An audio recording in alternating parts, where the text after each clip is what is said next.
अच्छा बेटा। नमस्ते साहब। नमस्ते साहब, इसकी माँ मिली क्या साहब? एक लाश मिली है सूरज, तुम्हें हमारे साथ चलना होगा उसकी पहचान करने के लिए। लाश? हाँ। नहीं साहब, वो मेरी बीवी नहीं हो सकती, वो कोई और होगी साहब। अब एक बार ध्यान से देखो। लेकिन पहचान करने के लिए तो चलना पड़ेगा ना साहब। मेरी बीवी मर नहीं सकती साहब, नहीं वो नहीं मर सकती। अरे सूरज, आप जाओ साहब, आप चलना जाओ पड़ेगा। आप जाओ।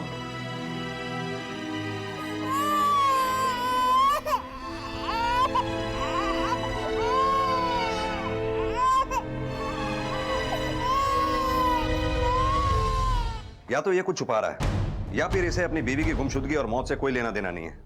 कदम, मुझे तो अब भी ये मामला 3 लोगों के बीच का लगता है, अंशिका, सोनम, प्रवीण, जिसमें से 2 लोग मारे जा चुके हैं और अब हमारे सवालों का जवाब तीसरा जना ही दे सकता है। यानी अंशिका महाजन। करेक्ट। एक काम करो, तुम सोनम के परिवार में से किसी को भी बुला के उस लाश को आइडेंटिफाई करवाओ। मैं इस अंशिका महाजन से बात करता हूँ। सर। तुम फ्रेंड हो इसके? जी सर। बॉयफ्रेंड? नहीं सर, सिर्फ फ्रेंड्स। एक्चुअली हम कॉलेज में साथ में। तो प्रवीण की हत्या में तुम भी इसके साथ? ये क्या बोल रहे हैं सर आप? मैं प्रवीण की हत्या करूंगी? मैं उससे प्यार करती थी, बहुत प्यार करती थी। उसी प्यार के लिए अपनी फैमिली से लड़ रही थी। और सोनम?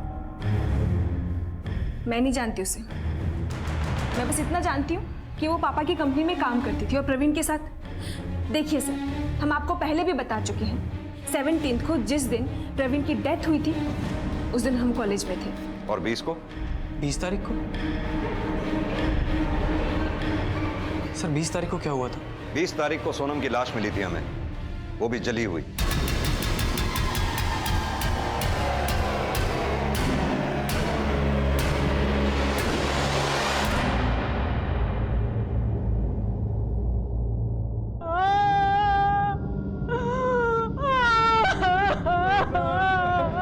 सोनम का पति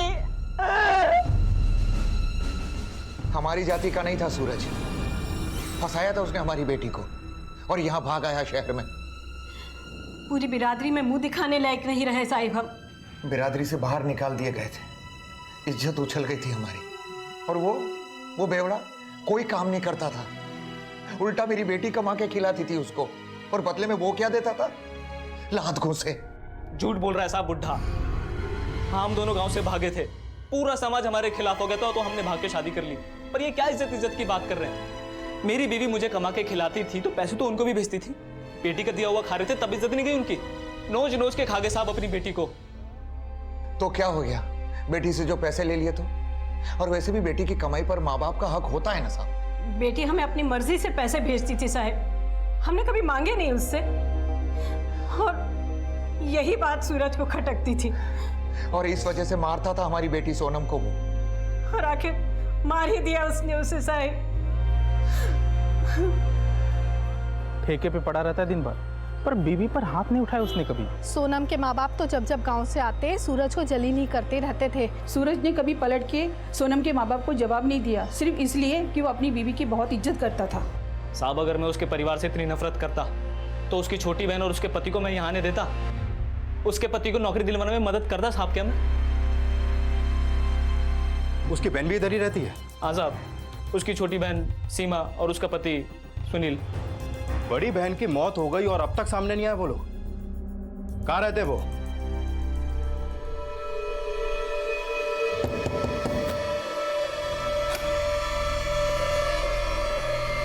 नमस्ते साहब। ये सोनम शर्मा की बहन इधर ही रहती है? जी जी साहब।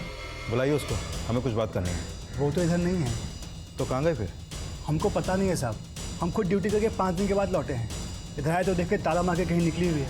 हम पूछे थे आस पड़ोस में, पर किसी को पता नहीं कहाँ गई साहब। काम क्या करते हो तुम? हम तो ट्रक चलाते हैं साहब, मुंबई से लखनऊ। सोनम की अपनी सगी बहन सीमा लापता पाई गई। 2 हत्याएं, एक गुमशुदगी और कई नाजायज संबंध। क्या इन सब के बीच में कोई रिश्ता है? सर, सीमा के पड़ोस में पता किया, उधर बता रहे 20 तारीख को शाम में सीमा घर में ताला लगा के निकल गई थी। मतलब कि जिस रोज बस्ती में धमाका हुआ? जी सर। सर, सीमा के कॉल रिकॉर्ड के मुताबिक उसके फोन की लास्ट लोकेशन उसी एरिया की थी जहां पे धमाका हुआ, उसी दिन, धमाके से कुछ देर पहले। सर, आपको नहीं लगता कि यह धमाका एक एक्सीडेंट नहीं बल्कि एक साजिश के तहत किया गया है? हो सकता है इसमें सीमा का हाथ हो। लेकिन सीमा सोनम का मर्डर क्यों करेगी? बहनों में कोई रंजिश रही होगी। एक काम करो, सीमा के फोटोग्राफ्स आसपास के थानों में सर्कुलेट करवाओ। खासतौर से पब्लिक ट्रांसपोर्ट पे लगवाओ, शायद किसी ने उसे शहर छोड़कर जाते हुए देखा हो। सर एक बात और, सीमा के कॉल रिकॉर्ड में सोनम के ऑफिस का भी नंबर मिला है। लेकिन ये सीमा के कॉल रिकॉर्ड्स में सोनम के ऑफिस का नंबर आया कैसे? हाँ सर, जानता हूँ इसको। 3 महीने पहले सोनम मैडम लेके आई थी इसको, कुछ काम चाहिए था। तो मिला कहाँ? प्रवीण सर बोले कि रख लो, बट सर बहुत ही बकवास वर्कर थी, एक नंबर की कामचोर और आलसी। क्या है ये? सारा का सारा माल डिफेक्टिव है। तुम्हें काम पे रखा क्यों था मैं कि क्लाइंट के पास सारा माल जांच परख होने के बाद जाए, और तुमने क्या भेजा उनको? ये सब सारा माल वापस आ गया और वो अपने पैसे वापस मांग रहे हैं। पर सर मैंने तो जांच की थी। बकवास बंद करो और निकल जाओ यहाँ से। पता नहीं कहां से आ जाते हैं।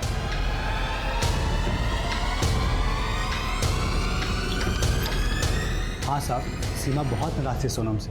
वो प्रवीण साहब के सामने सीमा का साथ नहीं दिया ना सोनम ने। तो तू मुझ पे क्यों भड़क रही है? मैंने क्या किया? यही तो, तूने कुछ नहीं किया। तो मैं क्या करती? गलती तो थी ना तेरी। तूने क्लाइंट को सारा गलत माल दे दिया। तेरी वजह से हमारी कंपनी को पता है कितना नुकसान हुआ है। हमारी कंपनी? बढ़िया ही कंपनी वाली, शर्म नहीं आती तुझे? इसने तेरी बहन के मुंह पर थूक दिया और तू उसकी तरफदारी कर रही है। अरे थोड़ी तो शर्म कर।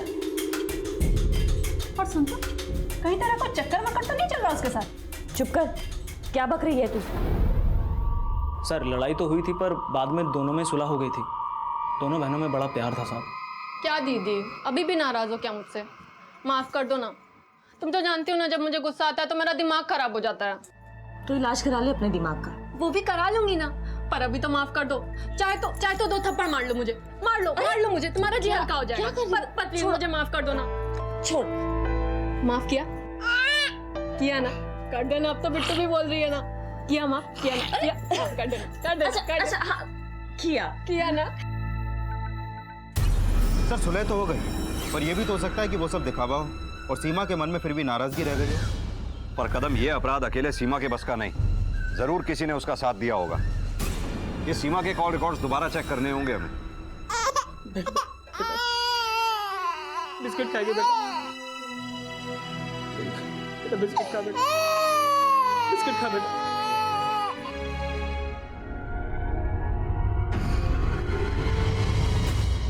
सर सीमा के कॉल रिकॉर्ड से तो लगता है कि वो किसी डॉक्टर मधु कुमारी के पास जाया करती थी।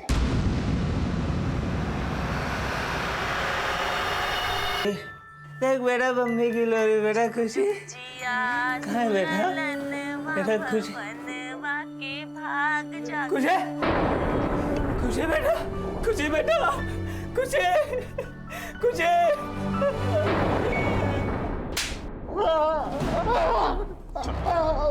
बताते साहब। हाँ साहब, हम सीमा को मारते थे साहब। और बाद में फिर सीमा को मार ही दिया है ना? नहीं साहब, हम नहीं मारे सीमा को। जान तो फिर कहाँ है सीमा? मालूम नहीं है साहब। तूने ही सीमा को मारा और बाद में प्रवीण और सोनम को भी। हम किसी को नहीं मारे हैं, और उस प्रवीण को क्यों मारेंगे साहब? हम तो उसको जानते भी नहीं थे साहब। हत्या हुई है हमसे, हत्या की हमने साहब। क्या बकवास कर रहा है? किसको मारा तूने? अपनी बेटी को साहब। अब गोद कड़ी लगाओ साहब। हमसे ज्यादा बर्बाद आदमी इस दुनिया में कोई नहीं है। हम अपनी बीवी के लायक भी नहीं है साहब। तभी तो वो हर मर्द के साथ सोती थी। प्रवीण, महाजन, मैनेजर, सबके साथ बिस्तर गर्म किया उसने साहब। बस अब मुझे लगा कभी तो उसकी पैसों की भूख, बड़ा बनने की भूख खत्म होगी और वो सिर्फ मेरी होगी।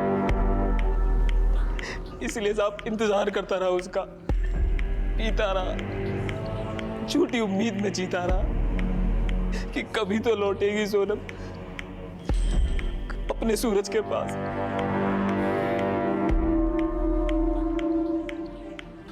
सर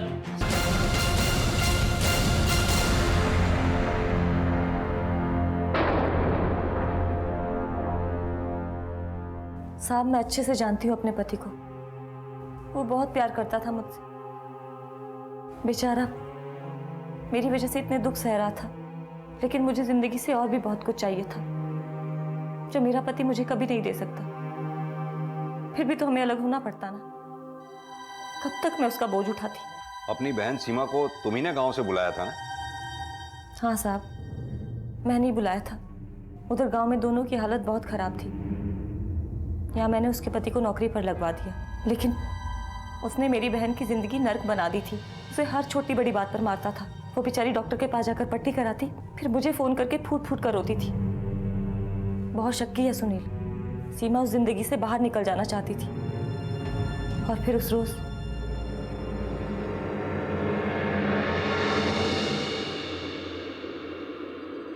कहाँ रह गई थी तू?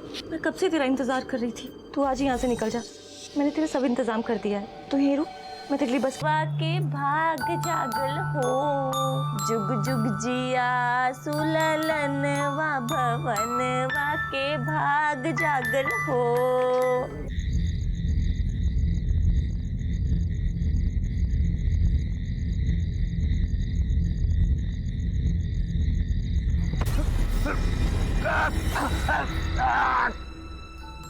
जुग जुग जिया सुललन लो दुदू आ गया।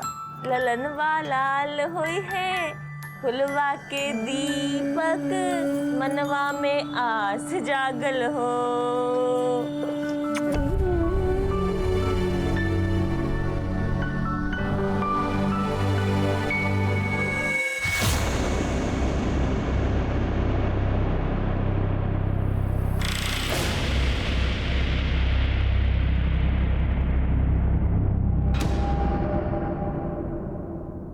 जीवन चुनौतियों से भरा है, कोई भी लक्ष्य आसान नहीं है। इंसान अपने सपनों, अपनी उम्मीदों के बस्ते को अपने कंधे पर लादे निरंतर अपने मंजिल की ओर भागता रहता है। कभी उम्मीदें जवाब दे जाती हैं, कभी प्रयास असफल हो जाते हैं और कभी कभी इंसान गलत रास्तों पर उम्मीद लगा देता है। खतरनाक, अनैतिक और जुर्म के शॉर्टकट पर निकल पड़ता है। ऐसे में उम्मीद का कंधों से सरक जाना, अधर में झूल जाना आश्चर्य की बात नहीं है।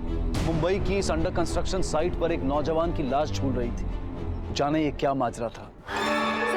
सर प्रवीण कहीं नहीं मिल रहा है, वो कहीं नहीं मिल रहा है। मैंने हर जगह देख लिया उसे, वो कहीं नहीं मिल रहा है।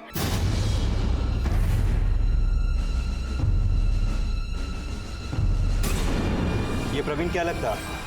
मैं प्यार करती हूँ उसे, आई लव हिम। आप रिपोर्ट क्यों नहीं लिखते? रिपोर्ट लिखिए ना, उसे ढूंढिए। मैंने हर जगह देखा। वो रुकिए मैडम, गुमशुदगी की रिपोर्ट सूचना मिलने के 24 घंटे के बाद लिखी जाती है। तब तक सब्र कीजिए, आप आ जाएगा। क्या बकवास कर रहे हैं आप? उधर वो गुम हो गया, उसे ढूंढने की बजाय मुझे कानून बता रहे हैं। आप ढूंढिए उसे, ढूंढते क्यों नहीं उसे? क्या हो रहा है? क्यों शोर मचा रही हैं आप? Shut up, I said shut up. You shut up. ये थाना है, आपका घर नहीं। धीमी आवाज में बात करिए। और जोर से शोर मचाऊंगी, और जोर से, अगर आप प्रवीण को नहीं ढूंढेंगे तो। मनीषा, दूर रहना, मेरे पास मत आना। आप प्लीज प्रवीण को ढूंढिए। बहुत उछल कूद कर रही है ना। लेके जाओ उसे, बुलाओ उसके माँ बाप को इधर। आप ढूंढते क्यों नहीं प्रवीण को? छोड़ो मुझे, प्रवीण को ढूंढिए आप। पुलिस वालों पे हाथ उठाया आपकी बेटी ने। माफ कर दीजिए सर, वो क्या है, जब उसको गुस्सा आता है तो उसका दिमाग खराब हो जाता है सर, बस। हमें माफ कर देना, बच्ची है। बच्ची नहीं है मैडम, अपने लवर की मिसिंग कंप्लेंट लिखवाने आई थी वो यहाँ। लवर? जी। कौन लवर सर? प्रवीण। प्रवीण? नहीं, प्रवीण तो भाई है उसका, अंशिका का चचेरा भाई। पर उसने तो हमें लवर बताया। नहीं सर, मुझे लगता है शायद सुनने में गलती हो गई है। वो उसका कजिन ब्रदर, मतलब मेरे बड़े भाई का बेटा है। अंशिका, प्रवीण क्या लगता है तुम्हारा?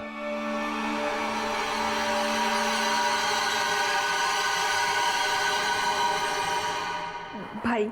लेकिन तुमने तो कहा था तुम उससे प्यार करती हो। सर वो भाई को भी तो प्यार ही करते हैं ना।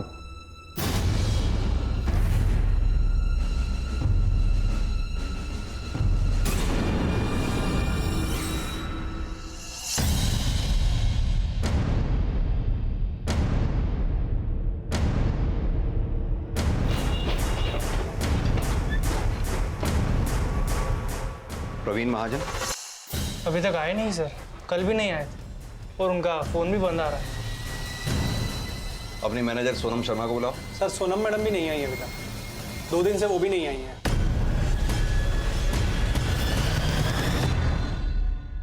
सर मैंने प्रवीण के घर भी पता किया, 2 दिन से वो वहां भी नहीं लौटा है। ये आपकी मैनेजर सोनम शर्मा कहाँ रहती है? इधर पास ही में, शक्ति नगर। एड्रेस दीजिए।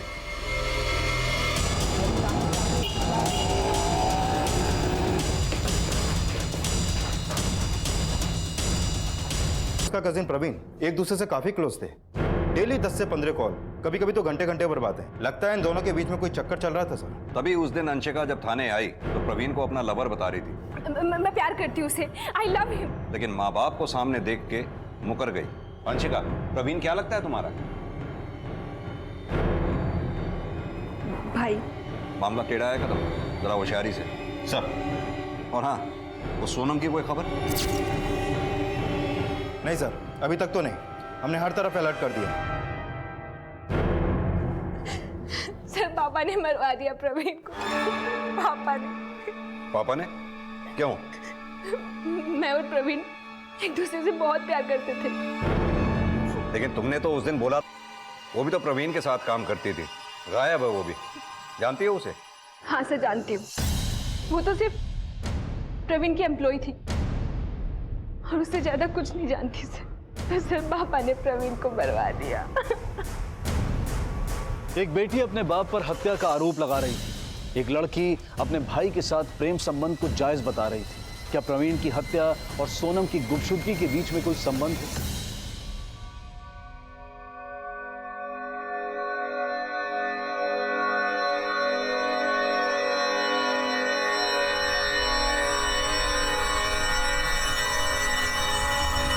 जी बिल्कुल नाराज थे सर।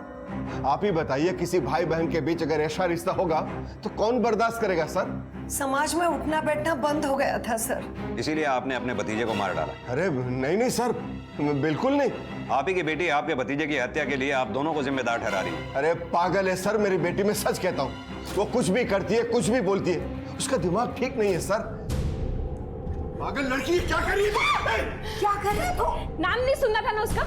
अब दिखाओ मिटा के। अरे तू पास बताना। मैंने कहा पीछे हट जाओ, मार दूंगी मैं सबको। अगर मेरे और प्रवीण के बीच में कोई भी आया तो मैं उसे मार दूंगी। पीछे हट जाओ। ठीक है, आप जा सकते हैं। Okay sir. इनकी बेटी अंशिका का दिमाग वाकई में सही नहीं लगता, कुछ भी कर सकती है वो। कदम कहीं ऐसा तो नहीं ये तीन तरफा प्यार मोहब्बत का चक्कर हो? मेरा मतलब सोनम, अंशिका और प्रवीण के बीच। लेकिन सर इन तीनों के कॉल रिकॉर्ड्स और फोन लोकेशन डिटेल्स में तो ऐसा कुछ सामने नहीं आया।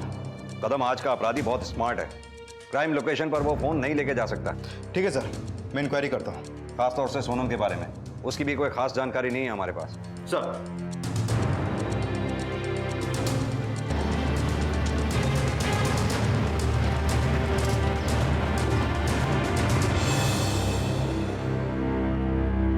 सर काम में तो बहुत सही है सोना मैडम, अपने प्रवीण सर का सारा बिजनेस संभाला हुआ है उन्होंने। उन दोनों के बीच कोई खास रिश्ता? नहीं सर, खास तो कुछ नहीं, बस काम का ही रिश्ता है समझ लीजिए। कोई लड़ाई झगड़ा हुआ था उन दोनों के बीच? नहीं सर, कभी झगड़ते नहीं देखा उन दोनों को। साहब पानी।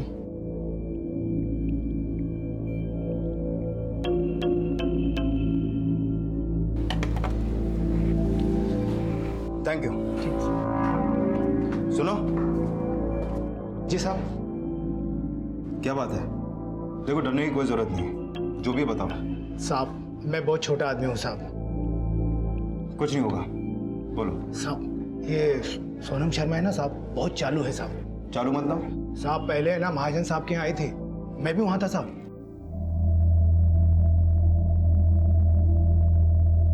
साहब ये मोती, मनके, लच्छे, पायल हम सब बनाए अपने गांव में, आप एक बार देख लीजिए ना। देखो ये यहाँ पे खरीदी नहीं होती है, फैक्ट्री है हमारी, बहुत कुछ बनता है वहाँ पे। तुम इसे कहीं और ले जाकर बेचो, ठीक है? साहब हमें नौकरी दे दीजिए ना, हम बड़े अरमान लेकर आए अपने गांव से। नौकरी वोकरी नहीं है मेरे पास।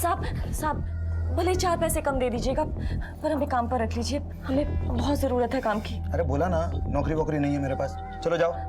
पर साहब। माथुर साहब, वो परचेस वाली फाइल सुबह रेडी करके रखना, बड़े साहब मांगेंगे।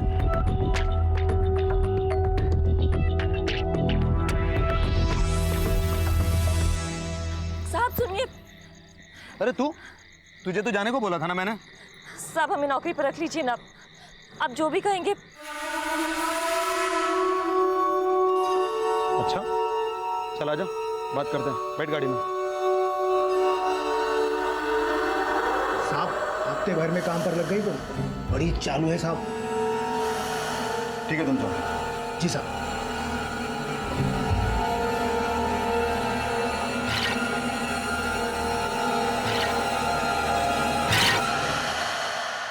साहब झूठ बोल रहा है चपरासी, सब जलते हैं मेरी बीवी से साहब। जलते थे? क्यों जलते हैं? सब गांव की लड़की 10वीं पास, इतनी जल्दी तरक्की जो करने लगी। मतलब वो जो बोल रहा है वो सही नहीं है? साहब सब बकवास है साहब। मैं ठहरा बेवड़ा आदमी, महीने के 2000 रुपये कमाता हूँ, वो भी दारू पे उड़ा देता हूँ साहब। ये जो घर है ना सोनम का खरीदा हुआ है साहब। ये सोफा, ये टीवी, अंदर फ्रिज साहब सोनम ने खरीदा है साहब। ये घर ही उसके पैसों से चलता है। अच्छा वो सब तो ठीक है, ये बता वो तेरे को छोड़ के क्यों गई? साहब वो मुझे छोड़कर कहीं नहीं जा सकती साहब, वो तो मुझ पे जान देती। तुम अपना बिल्कुल ध्यान नहीं रखते, यहाँ तबीयत तुम्हारी खराब होती है और जान मेरी निकल जाती है। सूरज उठो। उठो, चलो घर चलते हैं। अरे आ गई मेरी सोनम। हाँ आ गई तुम्हारी बीवी, उठो। मेरी जानी आ गई सोनम। बैठ जाओ। ये देख दारू पी के रोज का है।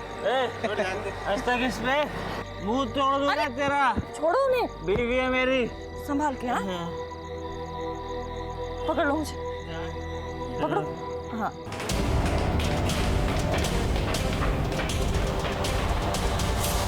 सर वो चपरासी बिल्कुल झूठ बोल रहा है। सोनम जी का काम देख के ही मैंने उन्हें यहाँ पे काम पे रखा था। काफ़ी मेहनती है वो। सर एक बात कहूँ, यहाँ पे काफ़ी लोग हैं जो सोनम जी की तरक्की से जलते थे, और ये जो चपरासी है ना 2 नंबरी आदमी है सर। वो सिर्फ और सिर्फ सोनम जी से बदला निकाल रहा था। किस बात का बदला? रंगे तो पकड़ा था उसे चोरी करते हुए सोनम जी ने। पवन रुको।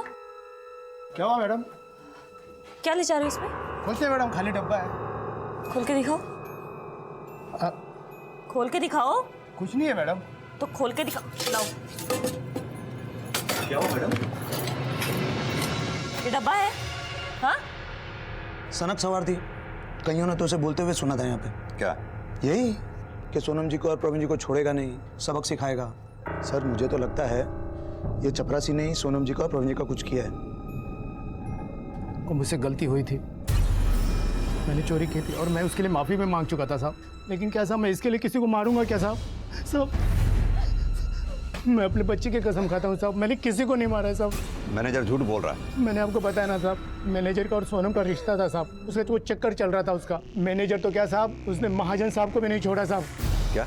हाँ साहब, परवीन साहब ने अपना काम अलग से नहीं किया था साहब, वो भी महाजन साहब के साथ ही काम करते थे जब उनकी कंपनी नहीं बनी थी। काका ये पिछले हफ्ते की सेल पिछले 4 महीने में सबसे ज्यादा। गुड। अरे तुम रहने दो ना, हम बनाते हैं। वेल डन, बधाई हो भाई। काका बधाई मुझे नहीं, इसे दीजिए। ये सोनम है, पिछले हफ्ते ही आई है, बहुत मेहनत कर रही है। सर मैंने इसे काम पे लगाया है। सर शक्कर 1 चम्मच ना। हाँ, लेकिन तुम्हें किसने बताया कि मैं सिर्फ 1 ही चम्मच लेता हूँ? काका सब पता है इसे, काफी टैलेंटेड है, ऑफिस का काफी काम संभाल रखा है इसने। गुड। आइए दिनेश जी। सर ये आपकी चाय। Thank you.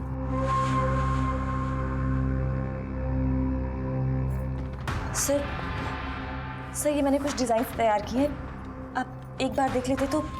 ये झुमके हैं, और सर ये कड़े, और सर ये नेकलेस देखिए ना, इसमें कितनी बारीक कारीगरी करी है।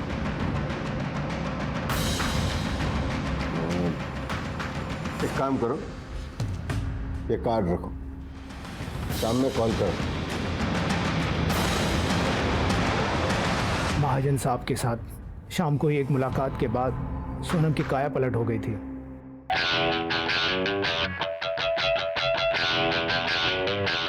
दिनेश जी, वो बिक्री वाली फाइल मेरे कैबिन में लेके आइए। Okay ma'am. 1 कप चाय, 3 चम्मच चीनी के साथ।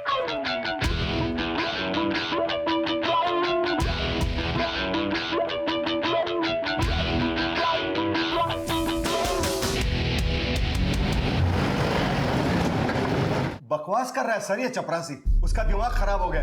मेरे और सोनम के बीच में ऐसा कुछ नहीं है सर। लेकिन आपके चपरासी ने तो पूरी डिटेल कहानियां बना रहा है सर, और क्यों ना बनाए। सोनम ने उसे चोरी करते हुए रंगे हाथ पकड़ लिया था। ये डब्बा है। हाँ चोरी कर रहे थे। क्या हुआ सोनम, क्या हो रहा है? देखिए सर, चोरी कर भाग रहा था। चोरी करके भाग रहा था? इन्वेंट्री में मिल नहीं रहा था, मुझे इस पर शक हुआ, तलाशी ली, सब इसके पास मिला। कभी नहीं चोरी करता है। रुक, पुलिस को फोन लगाओ। तेरे जैसे हरामखोर लोगों को तो पुलिस के हवाले कर देना चाहिए। फोन लगाओ। जाने दीजिए ना साहब, जाने दीजिए ना साहब। सर ये तो सोनम का दिल अच्छा था, मैंने सोनम और प्रवीण के कहने पे ही उससे पुलिस के हवाले नहीं किया था, नौकरी से निकाल दिया बस। अब वो प्रवीण की कंपनी में उधर चला गया, इसलिए बदला निकाल रहा है मुझसे और मेरी कंपनी से।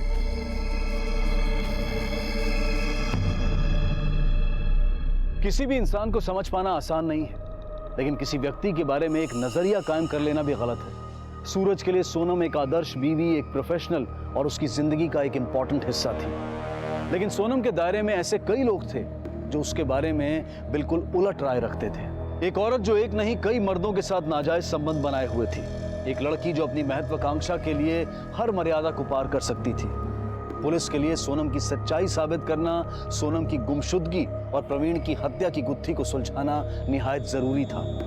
घर और ऑफिस के अलावा बस अब एक पड़ोसी बचा था जो पुलिस को सोनम के बारे में सही तस्वीर दिखा सकता था।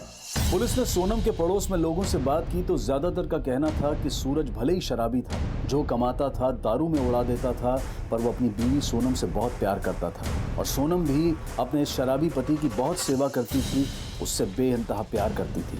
पुलिस ने सोनम और प्रवीण के सभी बैंक अकाउंट्स और ट्रांजैक्शंस की डिटेल में तहकीकात की।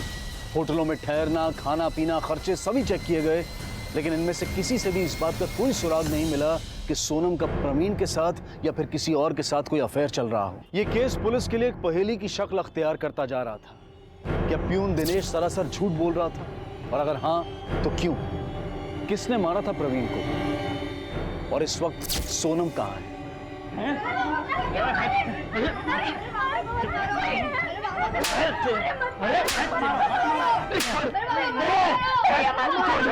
तेरी ज़बान खींच लूंगा। पुलिस को क्या बक रहा था? तेरी ज़बान खींच लूंगा मैं। साहब वो आदमी झूठा है, एक नंबर का चोर है। तब आपको मालूम है सोनम ने ना चोरी करते हुए पकड़ा था उसको ऑफिस में। मैंने खुद ही बोला था ना साहब, मैंने चोरी की थी साहब, पर इसका ये मतलब नहीं कि मैं कुछ भी गलत करता रहूँगा साहब। और जिसने मलाई खाई है साहब, वो खुद से कैसे मानेंगे साहब? साहब एक बार मुझे जाने दो उस चपरासी के पास, इतना मारूंगा उस चपरासी को, मेरी सोनम का नाम खराब किया।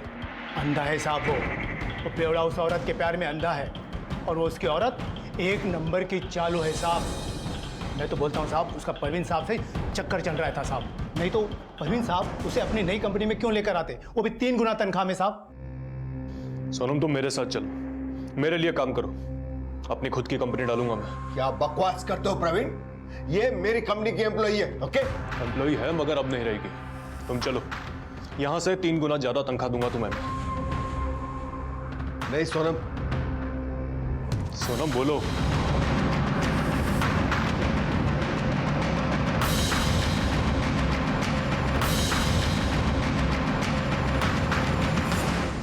साहब इलाज कराओ उस चपरासी का, दिमाग खराब हो गया उसका। मेरी सोनम अपनी मेहनत और हुनर से ऊपर आई है साहब। मैं कहाँ कहता हूँ साहब कि मेहनत और हुनर नहीं था उस औरत में, मेहनती भी थी और हुनर भी था उसमें। अब आप ही बोलो साहब, कोई इतने कम समय में इतनी जल्दी तरक्की कैसे कर लेगा? चालू पने से साहब, आप एक बार उस सोनम को पकड़ो साहब, उसके बाद में सच का सच और झूठ का झूठ सब पता चल जाएगा। अगर मेरी बात गलत निकले ना तो आपको जूता और मेरा सर साहब।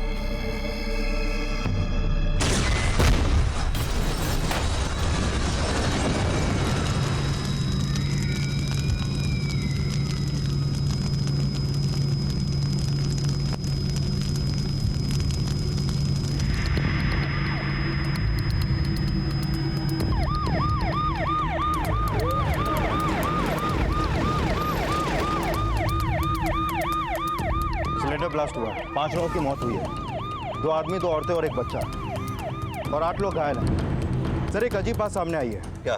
एक बॉडी के पास कुछ चीजें मिली हैं, एक आईडी, लेडीज पर्स और एक मोबाइल।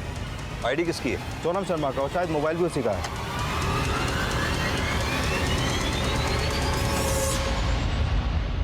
बस्ती में आग, आग में झुलसी औरत की एक लाश, और लाश के पास सोनम के नाम का आइडेंटिटी कार्ड, मोबाइल और कुछ सामान। ये सब पुलिस को कुछ अजीब उलझन में डाल गया। प्रवीण की हत्या की पहेली अब भी अनसुलझी थी। पुलिस को शक था कि प्रवीण का संबंध सिर्फ अंशिका से ही नहीं, शायद सोनम के साथ भी था। सोनम और अंशिका अब दोनों उसकी हत्या के आरोपी थे। लेकिन पुलिस को सोनम की लाश मिल गई थी, यानी कि शक की सुई पूरी तरह से अंशिका पर आकर रुक गई थी और सोनम के नाजायज संबंधों के हवाले ने सोनम के पति सूरज को भी शक के दायरे में लाकर खड़ा कर दिया था। खुशी बेटा दूध पी ले बेटा। बेटा मानते तुम्हारी नजर अम्मा को ढूंढ रही है, हम पियक्कड़ हैं बेटा, बेवड़े हैं, पर बेटा ये सब भूल के दूध पी ले बेटा, तबीयत खराब हो जाएगी वरना बेटा। बेटा दूध पी ले बेटा, थोड़ा सा दूध पी ले बेटा। अच्छा बेटा, आ रही अम्मा, आ रही अम्मा, आ रही बेटा, ले ले ले आ रही।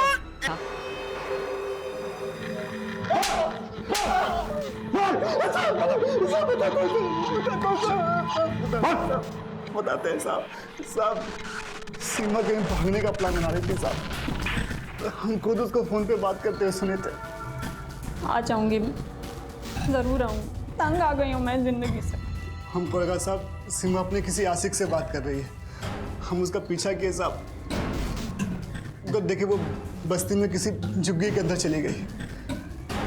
हमको समझ नहीं आता साहब कि हम क्या करें। उधर बाहर एक गैस का सिलेंडर पड़ा था साहब, उसका गैस लीक करके तीली मार दिया साहब।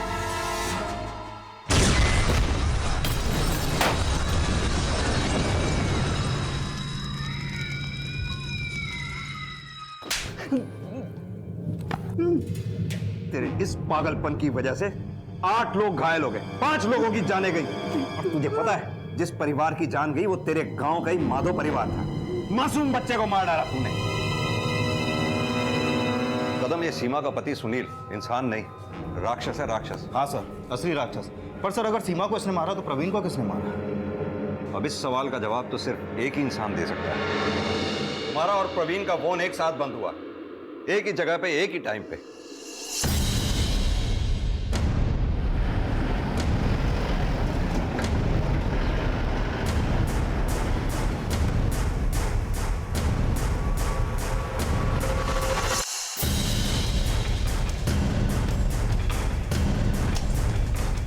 सर आप कौन है? क्या हुआ? मोनिशा, इनको भी लेके चलो, सब पता चल जाएगा। मुझे क्यों पकड़ रहे हैं? अब छोड़िए। हाँ, प्रवीण को मारने के लिए मैंने ही सोनम को पैसे दिए थे, 50 लाख। बेटी को बचाना चाहती थी मैं। पापा के डांट फटकार का कोई असर नहीं पड़ रहा था उस पर।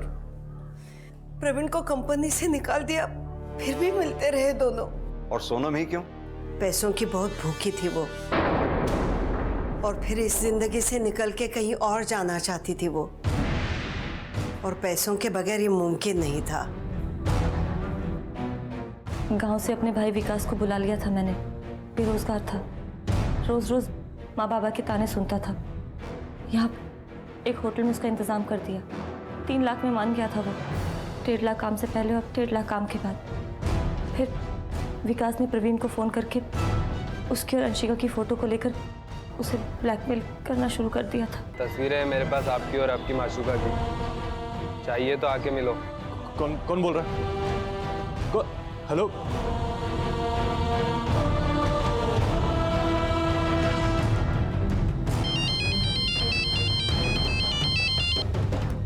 हेलो। और भेजू कि मिलते हो आके? जगह नोट करो, बदले में क्या लाना है वो मिलोगे तब बताऊंगा। और हाँ, अगर पुलिस को खबर करी तो ये फोटो हर मोबाइल पे नजर आएंगी।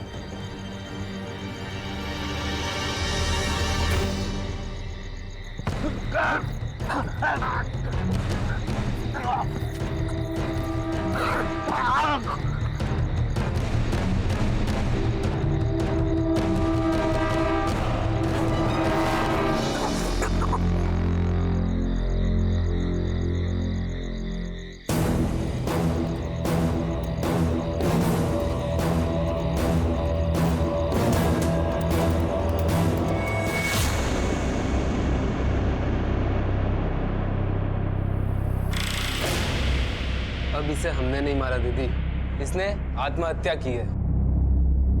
ये काम होने के बाद बस शहर से निकलना बाकी रह गया था, लेकिन उससे पहले मुझे सीमा का इंतजाम करना था। तो 7 बजे बस्ती पहुंच जाना। वो अपने गांव के माधव चाचा है ना, उनके घर में आ जाना। पर वहां मुझे किसी ने पहचान लिया तो बिल्कुल भी चिंता मत कर, माधव चाचा के यहाँ उनकी बीवी, उनका बच्चा और उनका साला है। मैंने उसे अपने रिश्तेदार के घर बस्ती में बुला लिया, वहाँ से उसे नासिक भेज देती। लेकिन शाम जैसे ही मैं वापिस आई, सब कुछ खत्म हो गया था।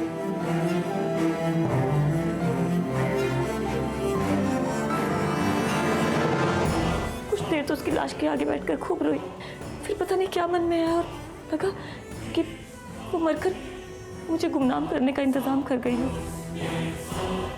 मैंने अपना आईडी कार्ड, अपना फोन, अपना पर्स उसकी लाश के बगल में फेंक दिया। सोनम मर गई थी, मुझे यही दुनिया को दिखाना था और मैं वहां से छुपती छुपाती भाग गई।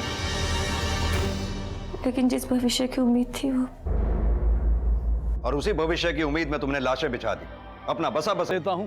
फिर मुलाकात होगी अगले एपिसोड में एक और चौंका देने वाले केस के साथ। तब तक अपना और अपने परिवार का ख्याल रखें और देखते रहें क्राइम पेट्रोल डायल 100। सबक एक को, सीख हम सबको।